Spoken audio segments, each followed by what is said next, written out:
Hi ఎవరా, నేను పాఠశాల మన 9th క్లాస్లో సైన్స్ సబ్జెక్ట్ ఉన్న సెకండ్ చాప్టర్ తీసుకుంటున్నాం కదా.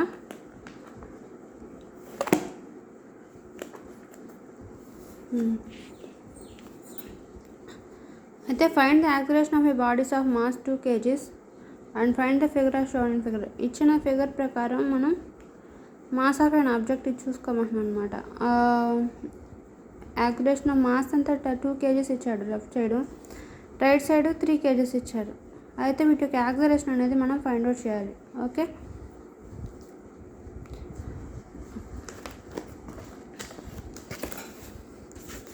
ఫస్ట్ 8th క్వశ్చన్ అనమాట. మన 8th క్లాస్లో సైన్స్ సబ్జెక్ట్ అయిన 3rd chapter loss of motion అనే దాంట్లో కాన్సెప్చువల్ అండర్స్టాండింగ్ క్వశ్చన్స్లో మనం 8th క్వశ్చన్కి వచ్చాం అనమాట. ఓకే, ఇంతకుముందు వీడియోకి ఇది కంటిన్యూషన్ చేస్తున్నాం. కాన్సెప్చువల్ అండర్స్టాండింగ్ ఉన్నాయి కదా క్వశ్చన్ అండ్ ఆన్సర్స్, వాటిలో ఇది కంటిన్యూషన్ అనమాట 8th క్వశ్చన్ వర్క్ బుక్లో. అయితే పుల్లి ఇచ్చాడు.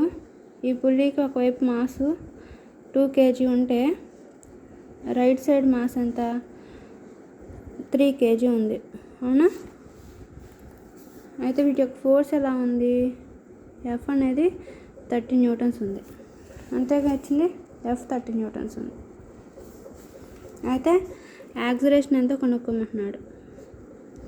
లెఫ్ట్ సైడ్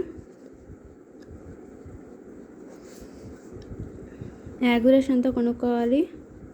ఫోర్స్ వచ్చి 30 న్యూటన్స్, మాస్ వచ్చి 2 kg, F equal to MA Newton సెకండ్ల ప్రకారం. యాక్సిలరేషన్ కనుక్కోవాలి. ఏ ఈక్వల్ టు ఎఫ్/ఎం అవుతుంది. ఫోర్స్ 30 న్యూటన్స్ అయితే మాస్ 2 kg అవుతుంది. ఈ న్యూటన్స్ని మనం ఎలా మాస్ ఇంటూ ఫోర్స్ న్యూటన్ కదా. ఫోర్స్ అంటే ఇక్కడ మనం కేజీ, మాస్కి కేజీ, యాక్సిలరేషన్కి మీటర్/సెకండ్/స్క్వేర్గా రాసుకోవచ్చు. న్యూటన్స్ బదులు రాసుకున్నట్లయితే కేజీ కేజీ క్యాన్సిల్ అయిపోతుంది. అప్పుడు ఏ ఈక్వల్ టు 30/2 కేజీ క్యాన్సిల్ అయిపోతుంది కాబట్టి మీటర్స్/సెకండ్/స్క్వేర్ మిగులుతుంది. 230లో 15 టైమ్స్ పోతుంది కదా. Acceleration of A left side of A body అంతా 15 మీటర్స్/సెకండ్/స్క్వేర్, అవునా? అయితే towards right side direction, right సైడ్లో ఇట్లా ఉంది కదా. నెక్స్ట్ ఇక్కడ బాడీ యొక్క మాస్ అంతా 3 kg. అయితే ఇక్కడ ఫోర్స్ వచ్చేసి ఎంత 10 న్యూటన్స్ అంట. ఓకే, రైట్ సైడ్లో ఫోర్స్ అంతా 10 న్యూటన్స్ ఉంది. ఓకే, ఇక్కడ మెన్షన్ చేయలేదు కానీ ఇక్కడ డేటాలో ఫోర్స్ అనేది 10 న్యూటన్స్ అని చెప్పి ఇచ్చారనమాట. మాస్ 3 kgs ఉంది. ఇక్కడ రైట్ సైడ్లో దీని యొక్క మాస్ ఎంత 2 kg ఉంది. ఓకే, ఇప్పుడు M1 M2 కదా. దీని యాక్సిలరేషన్ ఎంతో కనుక్కోవాలి. ఎఫ్ ఈక్వల్ టు ఎంఏ కదా. సేమ్ ఎందుకంటే ఏ పక్కన చేస్తే ఎఫ్/ఎం వస్తుంది. ఎఫ్/ఎం అంటే టోటల్ మాస్, ఇక్కడ ఫోర్స్ ఎంత ఉంది 10 న్యూటన్స్ ఉంది. టోటల్ మాస్ అంటే ఇక్కడ అంతా M1 + M2 10 Newton's by 2 + 3 kg. 2 + 3 kg ఎంత అవుతుంది 10/5. న్యూటన్ ఎలా రాసుకోవచ్చు? న్యూటన్ ఫోర్స్ యూనిట్ అంటే Maslow KG, acceleration F equal to MA కదా, మీటర్స్/సెకండ్/స్క్వేర్ అవుతుంది. 22 యూనిట్స్. ఇక్కడ 5 kgs కదా, కేజీ కేజీ కేజీ క్యాన్సిల్ అయిపోయి 10/5లో 2 టైమ్స్ పోయి యాక్సిలరేషన్ అంతా 2 మీటర్స్/సెకండ్/స్క్వేర్ అని వస్తుంది. ఓకే, అంతే కదా. యాక్సిలరేషన్ ఆఫ్ లెఫ్ట్ సైడ్ అంతా 2 మీటర్స్/సెకండ్/స్క్వేర్. ఓకే, ఈ డినామినేటర్ని పైలోకి వేస్తే ఎలా రాసుకోవచ్చు? డినామినేటర్లో ఉన్న s² అనేది పైకి వెళ్తే -2 అవుతుంది. s⁻² అని ఇలా కూడా యూనిట్స్ రాసుకోవచ్చు, మీటర్స్/సెకండ్/స్క్వేర్ అని. నెక్స్ట్ 9th క్వశ్చన్ ఏమి ఇచ్చాడంటే 2 rubber bands touched on the standard length causing the object to acceleration at 2 meters/second/square. Suppose another object with twice the mass is pulled by 4 rubber bands touched to the standard length. What is the acceleration of the second object? అయితే 2 rubber బ్యాండ్ని సాగదీశారనమాట. సాగదీసినప్పుడు standard length ఉంది వాటి యొక్క object యొక్క acceleration ఉందంటే first దాని యొక్క acceleration 2 meters per second square అయింది. అయితే suppose another object is twice the mass of put on the 4 rubber band stretched to the standard length. అయితే రెండో రబ్బర్ బ్యాండ్ మీద ఏం చేశాడంటే 4 రబ్బర్ బ్యాండ్ల యొక్క ఫోర్స్తో అంటే 2 రబ్బర్ బ్యాండ్ల యొక్క ఫోర్స్ని ట్వైస్ చేసి 4 రబ్బర్ బ్యాండ్స్తో సెకండ్ దాన్ని సాగదీశాడనమాట. ఆ స్ట్రెచ్ చేసినప్పుడు what is the acceleration of the second object, రెండో ఆబ్జెక్ట్ యొక్క యాక్సిలరేషన్ ఎలా ఉంటుందని అడిగారనమాట. అయితే force equal to MA mass into acceleration అని మనకు తెలుసు. అయితే ఫస్ట్ రబ్బర్ బ్యాండ్ యొక్క మాస్ ఎంత అవుతుంది, M1 అవుతుంది. అవునా, దాని యొక్క మాస్ M1 అయితే M ఈక్వల్ టు M1 అయితే నెక్స్ట్ యాక్సిలరేషన్ ఎంత ఫస్ట్ వన్కి 2 meters per second square. అదేగా ఇచ్చింది మనకి. ఫస్ట్ టచ్ చేసినప్పుడు దానికి acceleration 2 meters per second square. అయితే ఫోర్స్ కనుక్కోవాలి. ఫస్ట్ దాని యొక్క ఫోర్స్ F అనేది F1 అవుతుంది అనమాట. F1 equal to M1 A1 అనుకుందాం. ఓకే, ఫస్ట్ దానిది కాబట్టి M1 గానే ఉంది. M1ని మామూలు M అనుకున్నాం కదా, into A 2 meters per second square అంటే 2m meters per second square అనేది F1 వాల్యూ అవుతుంది. అవునా, 2m meters per second square. అయితే F2 అనేది కూడా ఫోర్స్ అయినప్పుడు ఈ సెకండ్ రబ్బర్ బ్యాండ్ ఏమైందంటే 4 రెట్లు ఎక్కువ బలంతో లాగారనమాట వెనక్కి. లాగినప్పుడు దాని యొక్క యాక్సిలరేషన్ అనేది ఎలా ఉందని చెప్పి మనం కనుక్కోవాలి. సెకండ్ యొక్క యాక్సిలరేషన్ అనేది ఎలా ఉందని కనుక్కోవాలి. అయితే సెకండ్ యొక్క మాస్ ఎంత, M2 కూడా Mగానే కన్సిడర్ చేసుకుందాం. అయితే F2 equal to M2 A2 అనుకున్నాం అనుకోండి. A2 ఈక్వల్ టు యాక్సిలరేషన్ కదా మనం కనుక్కోవాల్సింది. ఏ నథింగ్ బట్ A2నే కదా, F2/M2 అవుతుంది. అవునా, అయితే ఫోర్స్ కూడా ట్వైస్ ఆఫ్ సెకండ్ ఫోర్స్ కదా అనుకు 2 రెట్లు ఎక్కువ ప్రయోగించబడింది F1 మీద. అయితే F2 అనేది F1 కన్నా 2 రెట్లు ఎక్కువ ఉంది. ఓకే, అలానే మాస్ ఎంత ఉంది, టోటల్ మాస్ ఎంత, రెండో దాని మీద 2 మాస్ కూడా దానికన్నా 2 రెట్లు ఎక్కువే ఉంటుంది కదా దీన్ని కూడా. సో M2 కూడా M1 + M2 అంటే రెండింటి బలాలకి సంబంధించి లాగినది కాబట్టి రెండో రబ్బర్ బ్యాండ్ని 4 రెట్లు ఎక్కువ లాగారు కాబట్టి so twice the mass of M1 కన్నా ఎక్కువ ఉంటుంది. అంటే M2 కూడా 2M1 అవుతుంది. ఎందుకంటే ఫోర్స్ 2 రెట్లు ఎక్కువ ఉన్నప్పుడు Newton's mass of the second object is twice the mass of the first object అవుతుంది అనమాట. ఓకే, మాస్ కూడా ఫస్ట్ ఆబ్జెక్ట్ కన్నా ట్వైస్ 2 రెట్లు ఎక్కువగా ఉంటుంది. సో M2 కూడా 2M 2 రెట్లు ఎక్కువ ఉంది M1 కన్నా. ఇది దీంట్లో సబ్స్టిట్యూట్ చేద్దాం. So acceleration A2 equal to F 2 రెట్లు ఎక్కువ ఉంది కదా F1, మాస్ కూడా ఫస్ట్ వాడి కన్నా 2 రెట్లు ఉంది కాబట్టి M1. అయితే 2 క్యాన్సిల్ అయిపోయి F1/M1 అవుతుంది సెకండ్ దాని యొక్క యాక్సిలరేషన్ అనేది. అది యూనిట్స్ ఏంటి, యాక్సిలరేషన్ కాబట్టి meters per second square. Metres per second square ఎలా వచ్చింది అని రాసుకోవచ్చు. అంటే ఇప్పుడు ఫోర్స్ F1 అనుకోండి, న్యూటన్ రాసుకుంటాం. మాస్కి ఎంత, కేజీ రాస్తాం. ఓకే, సేమ్ న్యూటన్ ప్లేస్లో KG metres per second square substitute చేస్తే కేజీ క్యాన్సిల్ అయ్యి మీటర్ పర్ సెకండ్ స్క్వేర్గా ఉండేది. సో A2 వాల్యూ ఎంత, రెండు యాక్సిలరేషన్ అంటే F1/M1 metres per second square. ఇది సెకండ్ రబ్బర్ బ్యాండ్ యొక్క యాక్సిలరేషన్ అనమాట. సేమ్ అదేగా రాసింది. ఫస్ట్ M1 A2 అయితే మనకి ఫస్ట్ దాన్ని మాస్ M1గా అనుకొని యాక్సిలరేషన్ సబ్స్టిట్యూట్ చేసి మనకి ఈ వాల్యూ తీసుకున్నాం. కానీ ఏమైంది, తర్వాత 4 రబ్బర్ బ్యాండ్స్ యొక్క బలంతో సెకండ్ వన్ మీద ఆ ఫోర్స్ అప్లై చేసినట్లయితే రెండో ఆబ్జెక్ట్ మీద 4 రెట్లు ఎక్కువ రబ్బర్ బలం ప్రయోగించబడింది. కాబట్టి అంటే 4 రబ్బర్ బ్యాండ్ అంటే 2 రబ్బర్ బ్యాండ్ని డబుల్ చేస్తేనే కదా 4 అయ్యేది. సో ఫస్ట్ ఫోర్స్ కన్నా ట్వైస్ 2 రెట్లు ఎక్కువ ఉందన్నమాట సెకండ్ ఫోర్స్. దీని యొక్క మాస్ కూడా సెకండ్ ఆబ్జెక్ట్ మాస్ మొదట ఆబ్జెక్ట్ బ్యాక్ మాస్ కన్నా 2 రెట్లు ఎక్కువగా ఉంది. సో ఎఫ్ వాల్యూ ఎం వాల్యూని యాక్సిలరేషన్ తెలుసుకో కాబట్టి యాక్సిలరేషన్ ఫార్ములాలో సబ్స్టిట్యూట్ చేసినప్పుడు దాని వాల్యూ ఎంతనే వచ్చిందనమాట. So acceleration of second object is 2 m/s². Next ఏం జరిగాడంటే illustrate the example of each of the 3 laws of motion. 3 laws of motions ఉన్నాయి కదా, 3 గమన నియమాలు, న్యూటన్స్ 3 లాస్. వాటిని విశదీకరించండి. ఇలిస్ట్రేట్ అంటే విశదీకరించండి అంటే వాటికి ఎగ్జాంపుల్ చెప్పాలన్నమాట. ఫస్ట్ ఆబ్జెక్ట్ ఏంటి, ఏదైనా బాడీ రెస్ట్లోనూ లేదా మూవింగ్గా ఉన్న బాడీ మూవింగ్లోనూ ఉంటుంది ఎప్పటి వరకు, దాని మీద ఎక్స్టర్నల్ ఫోర్స్ వర్క్ చేయనంత వరకు కదా. ఇప్పుడు మనం టెన్నిస్ బాల్ ఆడుతున్నాం అనుకోండి, అంటే మనకి ఇప్పుడు ఒకే కాన్సెప్ట్లో 3 లాస్ని మనం డిఫైన్ చేయాలి ఎగ్జాంపుల్గా. సో టెన్నిస్ బాల్ ఉంది, అది రెస్ట్లోనే ఉంటుంది, మూవ్ అయ్యే బాడీ మూవ్ అవుతూనే ఉంటుంది. దాని దిశ కానీ దాని యొక్క మూమెంట్ కానీ ఎప్పుడు మార్చుకుంటుంది, దాని మీద ఎక్స్టర్నల్ ఫోర్స్ యాక్ట్ అయినప్పుడే మార్చుకుంటుంది. So any body in the state of rest or in motion then there external force is acting on it. ఏదైనా ఒక వస్తువు స్థిరంగా ఉన్నా లేకపోతే చలనంలో ఉన్నా దాని మీద ఖచ్చితంగా ఎక్స్టర్నల్ ఫోర్స్ అనేది యాక్ట్ అవుతుందని చెప్పి మనకి ఫస్ట్ డిఫైన్ చేసాం కదా.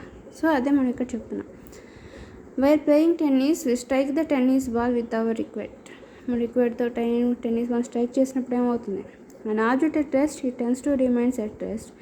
Object in motion tends to remain in motion with constant velocity or uniform velocity with until acted upon the net action force. Tennis కనుక మనకి యాక్టివేట్ చేసినది రెస్ట్లో ఉన్న బాల్ రెస్ట్లోనో లేదా మూవ్ అవుతున్న బాల్ అదే కాన్స్టెంట్ వెళ్తే మూవ్ అవుతూనే ఉంటుంది. అది ఎప్పటి వరకు, దాని మీద ఎక్స్టర్నల్ ఫోర్స్ యాక్ట్ చేయనంత వరకు అది దాని స్థిర చలనంలోనే ఉంటుంది లేదా గమనించాలని ఉంటుంది. When external force is acting on this object, that body is tense, it changes its direction and continues to move in your direction until the applied force strikes it is required. Then tennis ball is moving with your direction. Okay, object is rest, it tends to remain rest. And object is moving in the motion tends to remain moving continuous with constant velocity until acted upon the net external force. Okay, ఇది first లానే కదా. ఏదైనా ఒక వస్తువు external force act చేయనంత వరకు రెస్ట్లో ఉన్నది రెస్ట్లోనూ, move అవుతున్నది మూవింగ్లోనూ constant velocity move అవుతూనే ఉంటుంది. అయితే when external force is act అయిన తర్వాత యాక్ట్ కనుక అయినప్పుడు అదే అవుతుంది. Tennis ball is moving with your direction and continues to moving in your direction until your applied force takes to it. ఏ డైరెక్షన్లో దాని మీద ఫోర్స్ అప్లై చేయబడిందో ఆ డైరెక్షన్ అది మూవ్ అవడానికి చేంజ్ అవుతుంది అనమాట. ఓకే, ఏదైనా ఒక బాడీ మీద ఎక్స్టర్నల్ ఫోర్స్ యాక్ట్ చేయనంత వరకు రెస్ట్లో ఉన్నది రెస్ట్లోనూ, మూవ్ అవుతున్నది మూవింగ్లోనూ ఉంటుంది. వన్స్ దాని మీద ఏమైనా ఎక్స్టర్నల్ ఫోర్స్ కనుక యాక్ట్ అయినట్లయితే, నెట్ ఫోర్స్ యాక్ట్ అయినట్లయితే దాని మీద ఏ డైరెక్షన్లో ఫోర్స్ అప్లై చేయబడిందో ఆ డైరెక్షన్లోకి ఆ బాల్ అనేది, టెన్నిస్ బాల్ అనేది మూవింగ్ డైరెక్షన్ చేంజ్ చేసుకుని మూవ్ అవడం అనేది జరుగుతుంది అనమాట. ఓకే, నెక్స్ట్ ఇది ఫస్ట్ లాగా ఎగ్జాంపుల్. సెకండ్ లా ఏంటి, force equal to product of mass and acceleration. అలానే acceleration equal to force by the mass. So acceleration is equal to force over a mass లేకపోతే force is equal to mass with acceleration. అలాగా force is equal to mass times acceleration, F equal to MA. Okay, force equal to mass with acceleration మనం చెప్పుకుంటూనే ఉన్నాం కదా. అదే the harder to your hit the ball the more quickly in moving away from you because it's impact A greater acceleration to it. ఒక బాల్ని ఇప్పుడు గట్టిగా మన tennis బాల్ని ఎగ్జాంపుల్ తీసుకొని చెప్తున్నాం కదా సెకండ్లో. అయితే ఒక బాల్ని కనుక గట్టిగా హిట్ చేసినట్టయితే it more quickly moves away from, అది అంత తొందరగా మన నుంచి దూరంగా వెళ్తుంది, అంతే ఫాస్ట్గా. ఎందుకు, because it impact the greater acceleration to it. So మనం ఎక్కువ ఫోర్స్ అప్లై చేస్తాం కాబట్టి దాని మీద యాక్సిలరేషన్ కూడా ఎక్కువగా ఉంటుంది కాబట్టి అంతే ఫాస్ట్గా క్విక్గా మూవ్ అవుతూ ఉంటుంది. ఓకే, ఫోర్స్ డైరెక్షన్ కూడా యాక్సిలరేషన్ డైరెక్షన్లోపే ఉంటుంది అనమాట, వైపే ఉంటుంది. నెక్స్ట్ ఏంటి, థర్డ్ లా. మనం గట్టిగా గోడ మీద టెన్నిస్ బాల్ ఒకటే అనుకోండి, గోడ కూడా సేమ్ అంతే ఫోర్స్తో టెన్నిస్ బాల్స్ని ఆపోజిట్ డైరెక్షన్లో కొడుతుంది కదా. ఎవ్రీ యాక్షన్ దాని their equal and opposite reaction. Okay, అదే కదా థర్డ్ లా. దానికి సంబంధించి ఇప్పుడు చెప్తాను. టెన్నిస్ బాల్ని ఎగ్జాంపుల్గా తీసుకొని an action force of an object A upon an object B, మనం ఆబ్జెక్ట్ ఏ అనుకుందాం, ball tennis ball object B అనుకుందాం. when you force applied an object A upon object B, మనం ఏ అనే ఆబ్జెక్ట్తో మన ఫోర్స్ని బి అనే ఆబ్జెక్ట్ ఉన్న బాల్ మీద ప్రయోగించినట్లయితే accompanied with the reactive force is equal in magnitude but in opposite direction. B కూడా same అంతే బలాన్ని, అంతే మ్యాగ్నిట్యూడ్, అంతే పరిమాణంతో చూపిస్తుంది, బట్ ఇన్ ఆపోజిట్ డైరెక్షన్. అంతే సేమ్ బలాన్ని, అంతే సమాన బలాన్ని వ్యతిరేక దిశలో చూపిస్తూ ఉంటుంది అనమాట. ఇప్పుడేమవుతుంది, ఈ ఆబ్జెక్ట్ బి అనేది, బాల్ అనే బి అనేది ఆబ్జెక్ట్ ఏ ఉన్న పర్సన్ మీదకి యాక్ట్ అవుతుంది సేమ్ ఆపోజిట్ డైరెక్షన్లో విత్ సేమ్ మ్యాగ్నిట్యూడ్తో. అయితే object B upon object A. Okay, so required exert the forward force upon the ball, thus the ball extends in the ball is exert an equal backward force upon the required. ఇప్పుడైతే రిక్వైర్డ్తో మనం బాల్ని forward డైరెక్షన్లో కొట్టామో same అంతే ball అంతే ఫోర్స్తో backward డైరెక్షన్లో required మీద force apply చేస్తుంది. So causing this recall from your impact. కాబట్టి దీన్ని బట్టి మనకి 3 లాస్ని థర్డ్ లాని గుర్తు చేసుకొని every action and their equal and opposite reaction అనే కాన్సెప్ట్ని గుర్తు చేసుకొని ఇది థర్డ్ లాగా ఎగ్జాంపుల్ చెప్పాం టెన్నిస్ బాల్ గురించి. అదే టెన్నిస్ బాల్ గురించి మనకి ఎంత ఫోర్స్ అప్లై చేస్తే అంతే యాక్సిలరేషన్ అవుతుందని చెప్పి మనం సెకండ్ లాలో చెప్పుకున్నాం. అలానే ఫస్ట్ లా ఎక్స్టర్నల్ ఫోర్స్ యాక్ట్ చేయనంత వరకు రెస్ట్లోని మూవ్ అవుతున్న బాడీ మూవింగ్లోనే ఉంటుందని చెప్పుకున్నాం. వన్స్ దాని మీద ఫోర్స్ యాక్ట్ అయినప్పుడు అది ఫోర్స్ డైరెక్షన్లో ట్రావెల్ అవుతుందని చెప్పాం. ఓకే, ఈ విధంగా 3 లాస్కి మనం ఎక్స్ప్లెనేషన్ చెప్పాం అనమాట ఎగ్జాంపుల్తో పాటు. Okay, next 11th question. A horse continues to apply in the force on order ఈ మూవింగ్ ఈ cart with constant speed explain. ఎప్పుడు గుర్రపు బండి ఒకే కాన్స్టెంట్ స్పీడ్తో బండిని లాగుతూ ఉంటుంది, అది ఎలా పాసిబుల్ అవుతుంది చెప్పండి.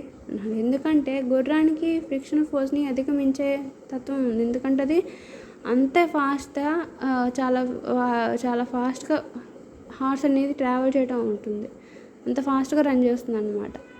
కానీ కార్ట్ కూడా వెనక్కి వెళ్ళిపోవచ్చుగా, ఎందుకంటే హార్స్తో పాటు నడుస్తున్న కార్ట్కి వెనక రోడ్డు మీద ఉండే ఫ్రిక్షన్ ఫోర్స్ దాని మీద అధికంగా పనిచేయదన్నమాట.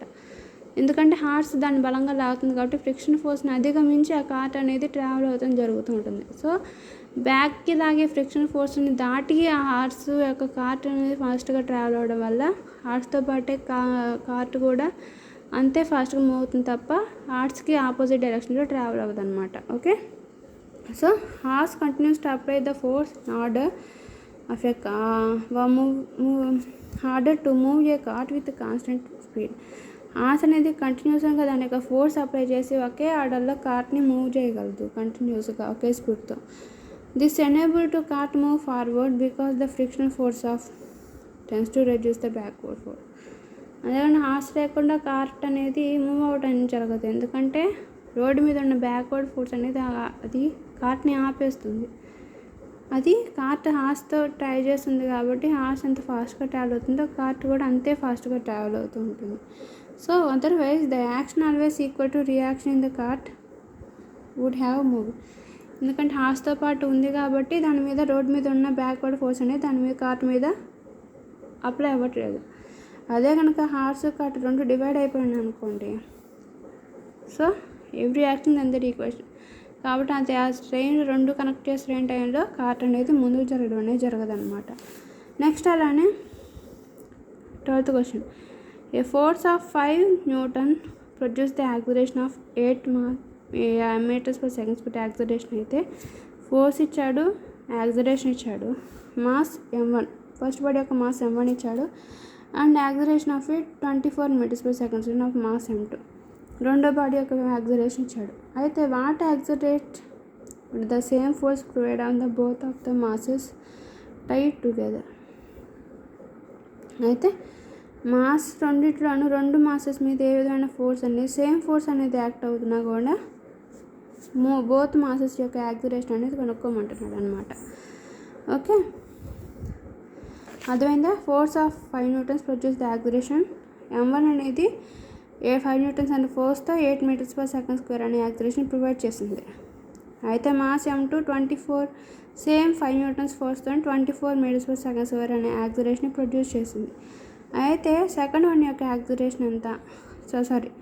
యాక్సిలరేషన్ ఎంత same force provided by both masses. ఈ రెండు బోత్ మాసెస్ యొక్క యాక్సిలరేషన్ అనేది ఎంతో మనం కనుక్కోవాలన్నమాట. విడివిడిగా యాక్సిలరేషన్ కదా, రెండింటికి కలిపి ఎంత యాక్సిలరేషన్ ఉందో మనం ఇప్పుడు కనుక్కోవాలి. ఓకే,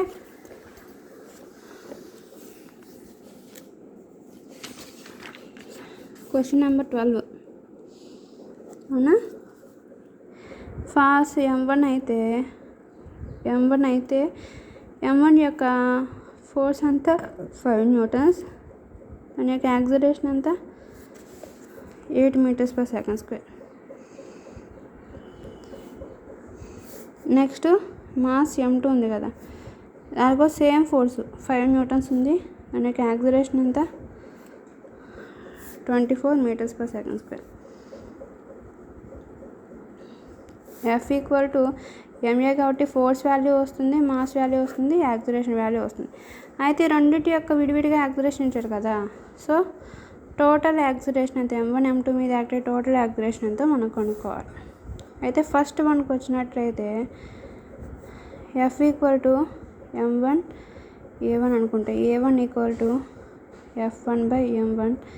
F1 అంటే 15 newtons by F1 equal to F same force కాబట్టి Fగా కన్సిడర్ చేసుకోవచ్చు. M1 అంత ఫస్ట్ యొక్క mass 8 metres per second square. Okay, same అంతే. న్యూటన్స్ని మళ్ళీ ఇక్కడ కేజీ మీటర్స్ పర్ సెకండ్ స్క్వేర్గా సబ్ చేస్తే metres per second square metres per second cancel అయిపోయి కేజీ మిగులుతుంది. ఓకే, 50 బై ఇది మాస్ కదా, M1 కాదు మాస్, ఇది ఓకే, ఇది acceleration value. Okay, mass M1 అదే కదా మనకి ఇచ్చింది యాక్సిలరేషన్ వాల్యూ, ఇది మీటర్స్ పర్ సెకండ్ స్క్వేర్ కదా. సో 50/8 kg, ఇది ఫస్ట్ వర్క్. నెక్స్ట్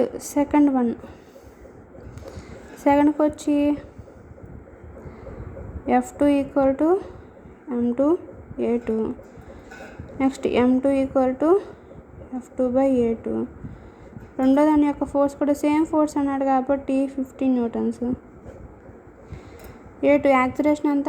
రెండో దాని యొక్క యాక్సిలరేషన్ ఎంత? 24 metres per second square. 24 metres per second square.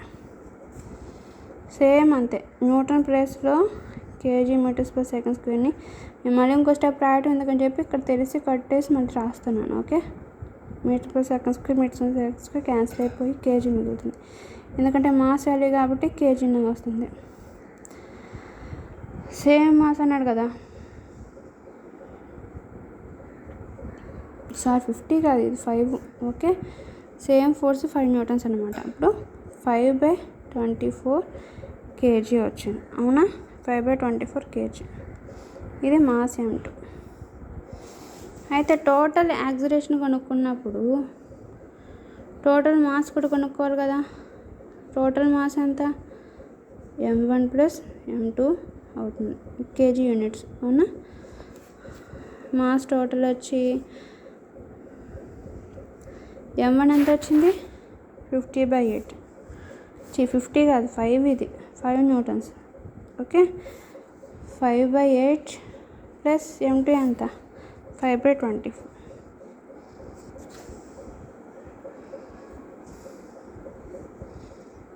5/24 kg. దీనికి LCM కట్టినట్టయితే 24 కదా, 24 8 24లో 3 టైమ్స్ పోతుంది. LCM కట్టడం వచ్చా? 8 24 8 టేబుల్ ఎన్నిసార్లు పోతుంది? 3 సార్లు పోతుంది. మరి 8 3s are 24. సో 3 టైమ్స్ పోతే 3 × 5 15. 3 5s are 15. ఇక్కడ యాస్టీస్గా ఉంది కాబట్టి 5 వేసేసుకోవాలి. అప్పుడు 5 యాడ్ చేయాలి. అప్పుడు 20/24 kg అవుతుంది మాస్. Total mass. అయితే యాక్సిలరేషన్ ఫార్ములా ఎంత? యాక్సిలరేషన్ ఫార్ములా ఏంటంటే F/m, అవునా?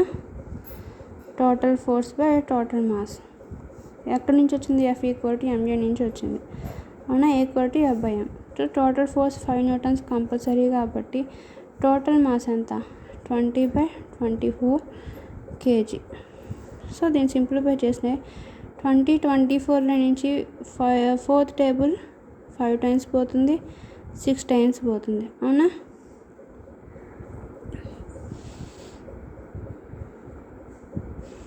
అయితే ఈ న్యూమరేటర్లో 5 ఒకసారి పోతుంది. అయితే ఇక్కడ డినామినేటర్లో 6 న్యూమరేటర్లోకి వెళ్తుంది. 6 న్యూటన్స్ని kg m/s² రాసుకొని కింద యూనిట్స్ అంతా kg క్యాన్సిల్ అయిపోయాయి కదా. యాక్సిలరేషన్ అంతా టోటల్ యాక్సిలరేషన్ వచ్చేసి 6 m/s² అవుతుంది. ఓకే, అంతే కదా. Acceleration of A produce in the combined masses, రెండు మాస్ యొక్క యాక్సిలరేషన్ అంతా 6 m/s². Okay, next one is 13 క్వశ్చన్కి ఆన్సర్ ఏంటంటే ఏమిచ్చాడు? ఒక hammer as a mass 400 grams అయితే moving with 30 meters second inverse అంటే మీటర్/సెకండ్ దేనికి యూనిట్స్? వెలాసిటీ. అంత వెలాసిటీతో మూవ్ అవుతున్నప్పుడు ఒక మేకను గుద్దిందనమాట, స్ట్రైక్ చేసింది. అయితే nail stop the hammer in very short time. ఎంత? నెయిల్ని హిట్ చేసినప్పుడు నెయిల్ ఒక్క ఫ్యూ సెకండ్స్ వరకు హ్యామర్ నాపిందనమాట. అది ఎంత టైం లిమిట్? 0.01 సెకండ్ వరకు హ్యామర్ నాపింది. అయితే what is the force of the nail on the hammer? అయితే అది ఆపడానికి నెయిల్ హ్యామర్ మీద ఎంత ఫోర్స్ని యాక్ట్ చేసింది అనేది మనకు తెలియాలన్నమాట. ఓకే, మేకు సుత్తి మీద ఎంత ఫోర్స్ అప్లై చేసింది అనేది మనకు తెలియాలి. అయితే ఫస్ట్ హ్యామర్ హెచ్ కదా, హెచ్ యొక్క మాస్ ఎంత? Mass of the hammer H ఎంత? దాని యొక్క మాస్ 400 గ్రామ్స్ మనం కేజీస్లోకి డైవర్ట్ చేసుకోవాలి. So 1 kg = 1000 grams. అయితే ఒక గ్రామ్ని ఫైండ్ అవుట్ చేయాలంటే 1000 కిందకి వెళ్తుంది, అంటే గ్రామ్ = 1 kg/1000. అయితే ఈ వాల్యూతో గ్రామ్ ప్లేస్లో సబ్స్టిట్యూట్ చేసుకోవాలి, అంటే 400 × 1 kg/1000. ఓకే, 2 zeros ట్రాన్స్ఫర్ అయిపోయి 4/10 kg ఉంటుంది. అది mass of the hammer. Okay, అయితే ఇచ్చిన డేటాలు ఇంకేమి ఇచ్చాడు? మూవింగ్ విత్ meters/second అంటే వెలాసిటీ. ఇనీషియల్ వెలాసిటీ ఎంత ఉంది? 30 meters/second. ఇనీషియల్ వెలాసిటీ అని ఎందుకు అంటున్నాం? ఎందుకంటే ఫైనల్ వెలాసిటీలో నెయిల్ మీద హ్యామర్ అనేది కొంచెం ఆగిపోయింది, ఒక 2 seconds వరకు స్టాప్ అయింది అనమాట. అంటే ఇది రెస్ట్ కాబట్టి 0. 2 seconds స్టాప్ అయింది కదా, రెస్ట్ కాబట్టి 0. అయితే ఎంత టైం ఆగింది? 0.01 సెకండ్. ఇంత టైం లిమిట్తోనే ఆగింది, 0.01 సెకండ్. అయితే ఫోర్స్ యాక్టింగ్ ఆన్ నెయిల్ అండి, నెయిల్ హ్యామర్ మీద ఎంత ఫోర్స్ యాక్ట్ చేసి ఆపింది అది మనం కనుక్కోవాలన్నమాట. ఫోర్స్ యాక్టింగ్ ఆన్ నెయిల్ అనేది కనుక్కోవాలి. F = ma. F = mass of the hammer 4/10 kg into acceleration ఎంత? మనకి తెలియదు, ఇవ్వలేదు యాక్సిలరేషను. అంటే ఇప్పుడు ఏ యొక్క ఫార్ములా ఏంటి? v - u/t. v initial velocity, final velocity, టైంతో కలిసిన ఫార్ములా ఏంటి? a = v - u/t. సో దీన్ని అప్లై చేద్దాం. F = mass 4/10 kg into final velocity 0 మన initial velocity 30 meters/second by time 0.01 seconds. So 4/10 kg - 30 meters/second². దీన్ని 1 × 2 డిజిట్స్ ముందుకు వచ్చినా కాబట్టి -2 అవుతుంది పవర్లో సెకండ్స్. సో 4/10 kg ఇక్కడ డెనామినేటర్లో -2 ఉంటే న్యూమినేటర్లోకి వెళ్తే అది ఏమవుతుంది, +2 అవుతుంది. పవర్లో మైనస్ ఉంటే న్యూమినేటర్లోకి వెళ్తే అది పాజిటివ్ అవుతుంది. కింద 1 కాబట్టి 1 కదా, -30. ఇక్కడ సెకండ్, ఓకే, ఇక్కడ సెకండ్ మల్టిప్లై అవుతాయి. సో m/s కాస్త m/s² అవుతాయి. 10 ఒకసారి పోయింది. 4 × 10 - 30 m/s² అయితే ఏమవుతుంది మొత్తం ప్రొడక్ట్ 4 3 12. ఓకే, -1200 m/s² అవుతుంది అన్నమాట.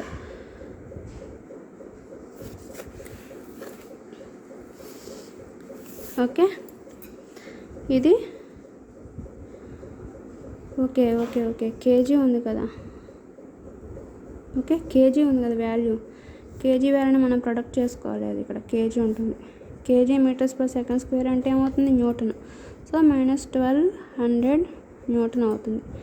ఇది ఈ నెగిటివ్ సైన్ ఎందుకు వచ్చింది అంటే హ్యామర్ ఉంది కదా, హ్యామరు యొక్క ఫోర్స్ కాదు మనం అడిగింది, నెయిల్ హ్యామర్ మీద యాక్ట్ చేసే ఫోర్స్ని మనం అడిగారు. అంటే నెయిల్ హ్యామర్ మీద ఏ డైరెక్షన్ నుండి, రివర్స్ డైరెక్షన్లో కదా యాక్ట్ చేసేది, కాబట్టి దానికి సిగ్నేచర్గా నెగిటివ్ సైన్ వచ్చింది. సో నెయిల్ హ్యామర్ మీద యాక్ట్ చేసే ఫోర్స్ ఎంత అయ్యా అంటే 1200 న్యూటన్స్ అన్నమాట. So when the force acting on nail on hammer ఎంత, 1200 న్యూటన్స్. అదే కదా మనం ఇక్కడ క్యాలిక్యులేట్ చేసింది. ఓకే, నెక్స్ట్ అయితే 14th క్వశ్చన్కి ఆన్సర్ రాయాలి.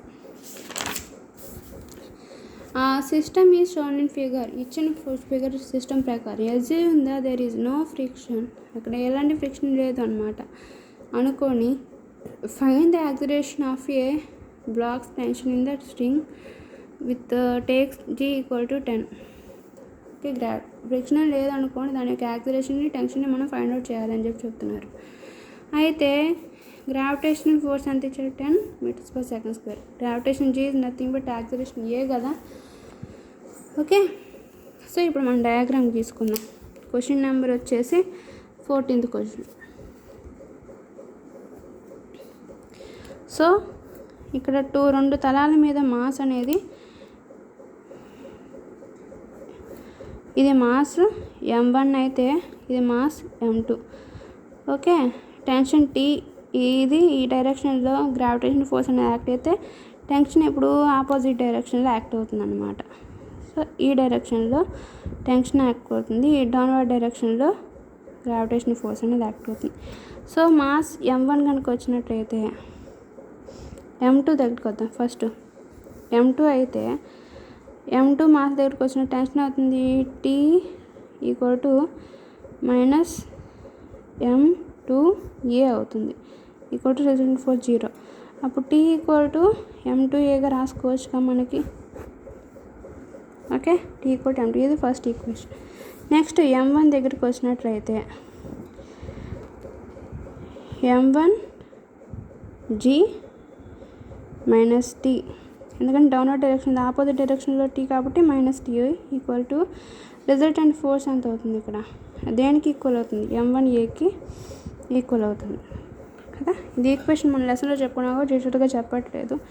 అయితే T ప్లస్ ఈక్వేషన్ 1 ఉన్న వాల్యూ సబ్స్టిట్యూట్ చేసినట్టయితే m1g = m2a, T = m2a కదా, m2a = m1a. నేను సబ్స్టిట్యూట్ చేసినట్టు m1g = m1a + m2a, ఏ కాంబినేషన్ m1 + m2/a, m ఇది ఎంత, ఇది m2g, సెకండ్ ప్లేస్ కదా m2g. అయితే ఏ మనకి యాక్సిలరేషన్ కదా కనుక్కోమంది కాబట్టి ఏ సపరేట్ చేయాలి. ఏ = m2g/m1 + m2. అవునా, g వాల్యూ ఎంత ఇచ్చారు, 10 m/s². అదేగా ఇచ్చింది g వాల్యూ 10 m/s² అని దీన్ని సపరేట్ చేద్దాం. ఏ = m2g m1 ప్లస్ m2 కాబట్టి m1 మాస్ ఎంత 3 kg, m2 మాస్ ఎంత 3 kg. అవునా? m1 3 kg, m2 3 kg. 3 kg into 10 meters per second square by 3 kg plus 3 kg అంటే 6 kg by 3 into 10 30 kg per meters per second square. kg metre చూస్తే Newtons అనమాట. 6 30లో 5 times పోతుంది. kg cancel అయిపోతుంది. So 5 meters per second square అనేది pen అయిపోయింది కదా.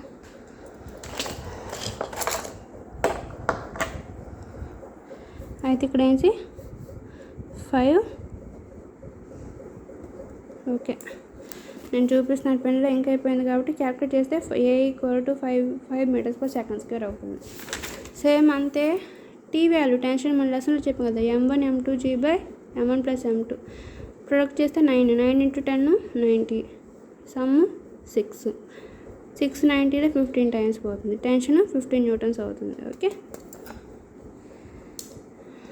పెన్లో ఇంకా అయిపోయింది. నెక్స్ట్ అలానే ఇక్కడ కూడా చెప్పేస్తున్నాను చూడండి. 3 identical blocks each of the mass 10 kg అయితే put as shown in figure horizontal friction surface. If the tension F, the rope is 30 newtons, acceleration on the each block, and what is the tension of on the rope, neglect the mass of the ropes. అయితే 3 masses ఉంటే వాటి మీద రోప్తో force apply చేసి pull చేసినప్పుడు వాటి యొక్క friction surface ఉంటుంది, ఫోర్స్ టెన్షన్ ఎంత అని చెప్పి మనం కనుక్కోమన్నాడు. అయితే యాక్సిలరేషన్ ఆఫ్ ఈచ్ బ్లాక్ యొక్క యాక్సిలరేషన్ ఎంత కనుక్కోమంటున్నారు అనమాట. సో టెన్షన్ ఏంటి, force acting on the force first బ్లాకే కదా, ఫస్ట్ బ్లాక్ ఫోర్స్ యాక్ట్ అయ్యేది ఎంతో టెన్షన్ కనుక్కోమన్నాడు. సో F = ma అయినప్పుడు యాక్సిలరేషన్ ఎంత కనుక్కోమన్నాడు కదా, యాక్సిలరేషన్ టెన్షన్ రెండు కనుక్కోవాలి. సో యాక్సిలరేషన్కి F/m అన్నప్పుడు దాని యొక్క ఫోర్స్ ఎంత ఇచ్చాడు, ఫోర్స్ వాల్యూ 30 న్యూటన్స్ ఇచ్చాడు. మాస్ ఎంత ఇచ్చాడు, ఓకే 10 kgs ఇచ్చాడు కదా. సో ఏ ఫార్ములా 30 న్యూటన్స్ ఫోర్స్ని అలానే దాని యొక్క మాస్ని 30 kgsని రెండింటిని క్యాల్కులేట్ చేసినట్లయితే ఎంత అవుతుంది, దాని యొక్క acceleration 1 meters per second square అవుతుంది. సో ఫోర్సు మాస్ని రెండింటిని డివైడ్ చేసాం, యాక్సిలరేషన్ వాల్యూ వచ్చింది. ఓకే, యాక్సిలరేషన్ అంతా మనం తెలుసుకుంటాం. టెన్షన్ కనుక్కోవాలి. టెన్షన్ అంటే ఏంటి, force tension acting on the first block యొక్క టెన్షన్ కనుక్కోమన్నారు. అయితే force by number of blocks 3 కదా, ఇంటూ యాక్సిలరేషన్ ఎంత 1 meters per second square కాబట్టి ఎంత 30/3 10 న్యూటన్స్ అవుతాయి. టెన్షన్ ఫస్ట్ దాని యొక్క టెన్షన్ అంతా 10 న్యూటన్స్.